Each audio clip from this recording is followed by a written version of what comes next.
Kembali di Sapa Indonesia Malam, saudara, sidang pengadilan militer di Kota Medan berakhir ricuh saat hakim membacakan vonis dua terdakwa anggota TNI Kodim 0204, Deli Serdang.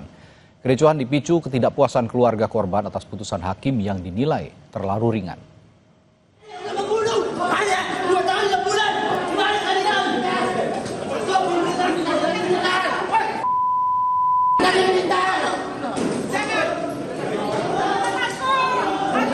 Dua orang kerabat keluarga korban kasus tertembaknya seorang remaja inisial MAF asal Serdang Bedagai berteriak mengungkapkan kekecewaan atas putusan hakim yang dinilai terlalu ringan.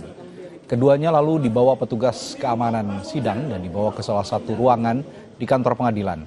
Sempat tertunda akibat ricuh, Ketua Majelis Hakim kembali melanjutkan pembacaan vonis hukuman terhadap dua terdakwa, yakni Serka Darmen Huta Barat dan Serda Hendra Francisco Manalu.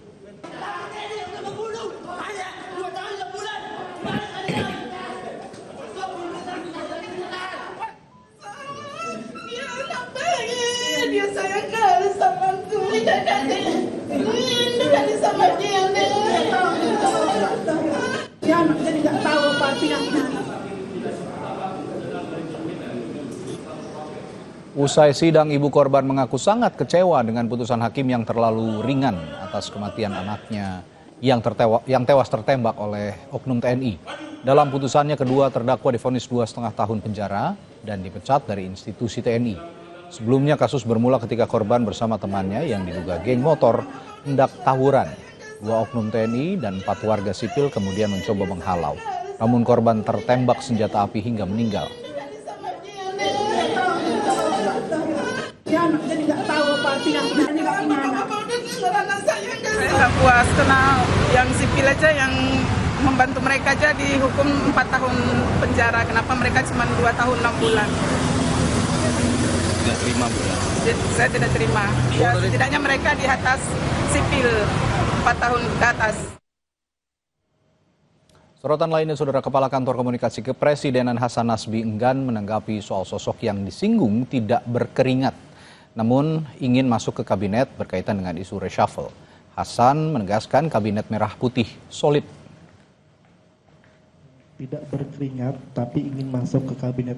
Ini mungkin siapa nih, Pak? Atau Dapat dari mana? ada informasi, Pak? Ya. Hasan menjelaskan pernyataan Presiden Prabowo pada sidang kabinet paripurna Rabu di Istana.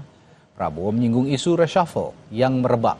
Hasan Nasbi menjelaskan Prabowo berterima kasih kepada kabinetnya yang solid dan kompak. Kerjasama yang baik antar kementerian membuat Presiden merasa seperti kapten kesebelasan.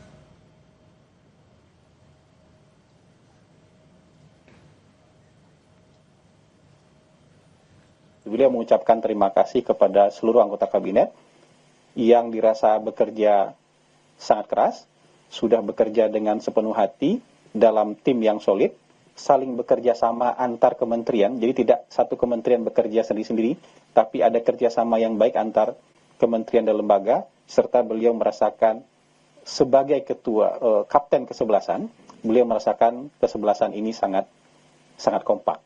Nah, kalimat yang tadi itu silakan konfirmasi kepada narasumbernya. Saya tidak bisa mengkonfirmasi kata-kata yang tadi.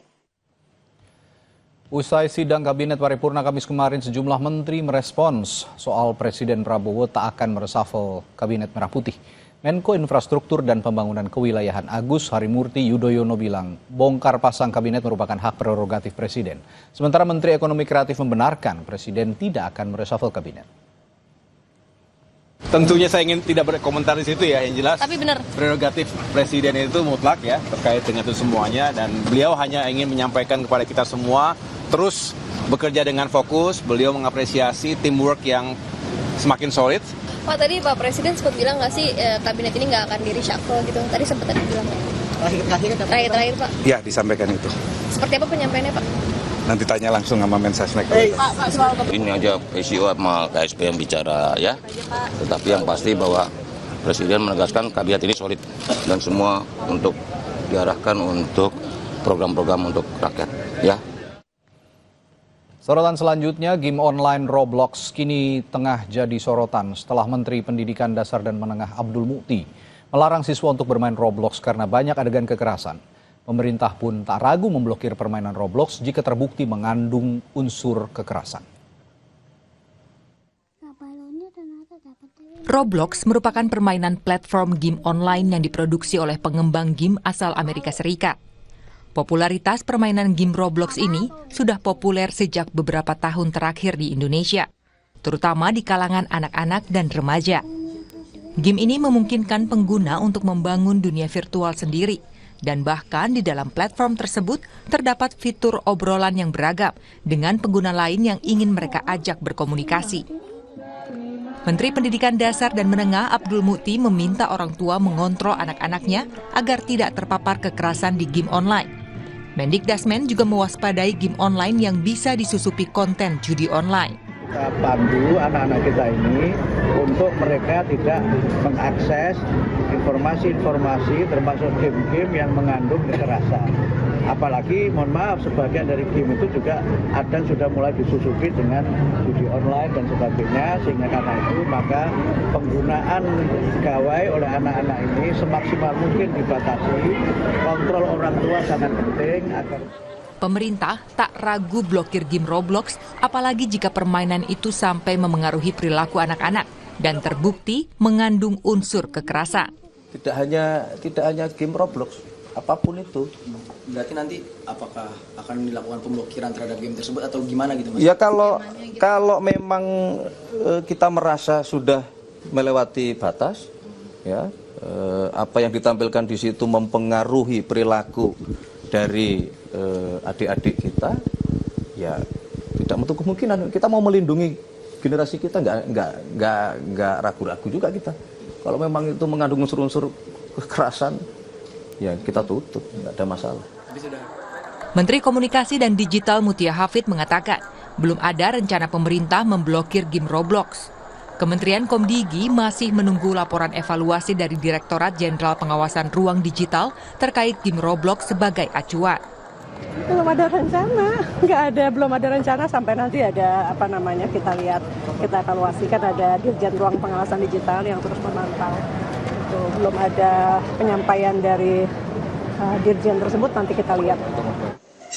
Terkait rencana pemblokiran, Wakil Menteri Pemberdayaan Perempuan dan Perlindungan Anak Veronica Tan mengatakan, kebijakan yang dibuat pemerintah soal game online Roblox harus mengutamakan perlindungan terhadap anak. Regulasi yang dibuat harus berbasis pada digitalisasi yang ramah anak. Karena di era sekarang tidak mudah untuk melepaskan peran digital dalam kehidupan anak-anak. Melarang istilahnya gini, kita tidak bisa menghindari anak dari digital. Jadi tapi bagaimana dari regulasi-regulasi yang dibuat untuk bisa mendukung supaya anak itu ramah di dalam ruang digital. Ya memang Roblox ini adalah satu platform, memang banyak sekali ratusan game di situ dan umurnya tidak tahu yang masuk itu. Nah batas-batasnya itulah yang harusnya menjadi sebuah regulasi dan tentu yang paling penting adalah bagaimana kita menggerakkan orang tua itu harus mendampingi anak. Rencana kebijakan pemblokiran game Roblox mendapat reaksi dari para orang tua. Namun demikian, jika Roblox diblokir, masih ada muncul game serupa lain yang memuat sisi negatif. Tapi belum pernah kayak mencoba untuk menginstall Roblox itu ya Mas ya? Sudah pernah. Tapi kembali lagi, anak itu kemudian karena sudah terbiasa bermain game ya, dia kemudian install ulang dan meskipun usianya masih SD, sekolah dasar, ternyata ya mereka sudah terbiasa dengan gadget, sudah terbiasa dengan aplikasi sehingga mereka bisa mencari sendiri kemudian melakukan install ulang sendiri. Kalau saya setuju. Salah satu alasannya game itu memberikan candu yang agak adiktif gitu ya. Jadi ada level-level tertentu yang memang levelnya itu sepertinya unlimited, tidak selesai sampai di tahap itu dan masih ada capaian-capaian. Itu kadang yang membuat salah satu anak itu jadi ketagihan. Psikolog anak, remaja, dan keluarga, Sani Budianti Hermawan dalam wawancaranya di program Kompas Siang menyebutkan bahwa dampak buruk game online membuat anak-anak tidak mau berinteraksi di dunia nyata. Iya, sebenarnya kita tahu ya bahwa permainan games itu membuat anak bisa jadi ketergantungan. Itu yang pertama sekali. Anak menjadi ada attach kepada games, anak juga tidak bisa menyelesaikan gamenya itu secara pendek tapi terus berlanjut ya.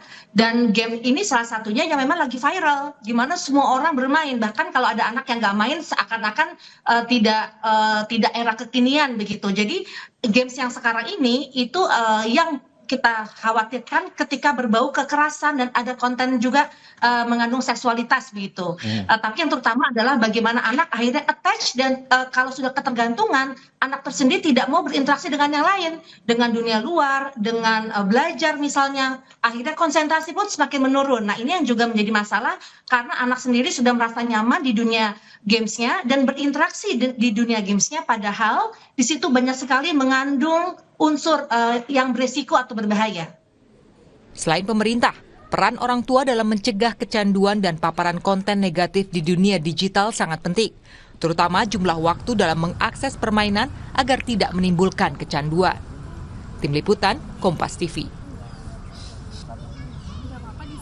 Saudara, 8 organisasi sekolah swasta gugat kebijakan Gubernur Jawa Barat soal penambahan rombongan belajar di sekolah negeri.